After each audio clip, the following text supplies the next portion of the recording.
So this is a video detailing our EOG project in which we measure the voltage difference across the eyes, since our eyes are actually little dipoles.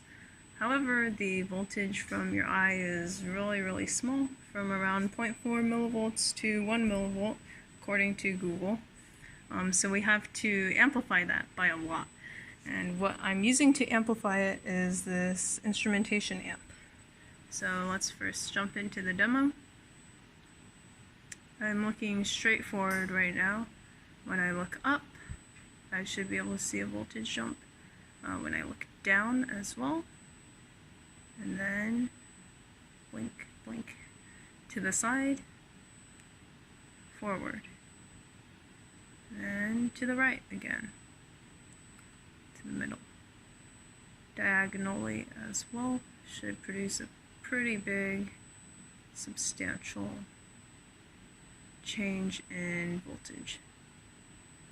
So, essentially with this project, what we want to do is measure and be able to detect REM, or rapid eye movement, during sleep. So I'm going to try to simulate rapid eye movement right now, although I really don't know if I'm emulating it correctly. That's how I imagine it to be. Lots of rapid eye movement. And that should produce lots of changes in the voltage. So you can see that waveform jump up and down. The good news about this is that blinking doesn't seem to produce a very big change in the voltage, as well as like moving my cheek muscles produces like a much smaller change than I expected. These are eyebrows. I really expected moving my eyebrows to produce a large change as well, but they don't, which is great. Moving my eyes proves to provide the biggest change of all. So there are lots of different ways you can position the electrodes on your face. You can position one on top of your eye and one on the bottom in order to detect changes when you move your eye up and down. You can also put one on either side of your temples to detect like left and right changes.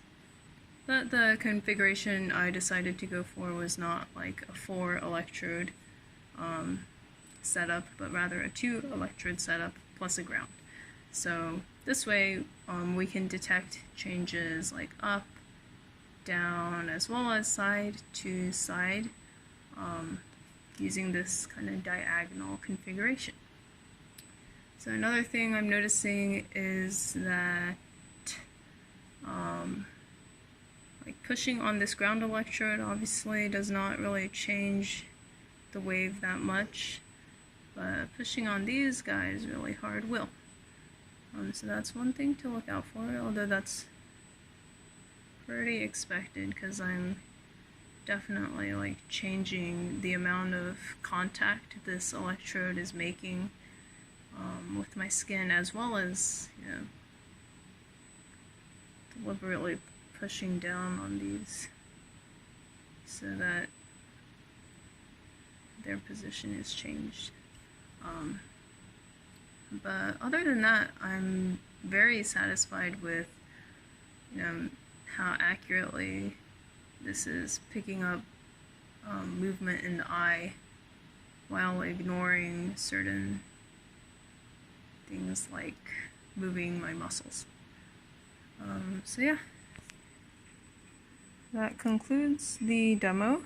This is the instrumentation amp we're using. It's an INA 111. So since our eye usually provides 0.4 millivolts to 1 millivolt in voltage, I wanted to amplify that up. So I'm using a gain of around 50, and we can find in the datasheet that trying to get a gain of 50 requires the use of a 1.02 kilo ohm resistor. So to use these instrumentation amps, you can choose whatever resistor value you like in order to get the gain you want according to this equation over here. So I've used a 1K resistor in order to get a gain of around 50. It's actually 51, but good enough. I'm feeding in the inputs from the two electrodes on either side of my head over here. So these two guys. This guy is a ground, and the output from the amp will go into the oscilloscope. So it looks pretty good right now. Yep. So now that we've got this working, we can definitely start to track rapid eye movement.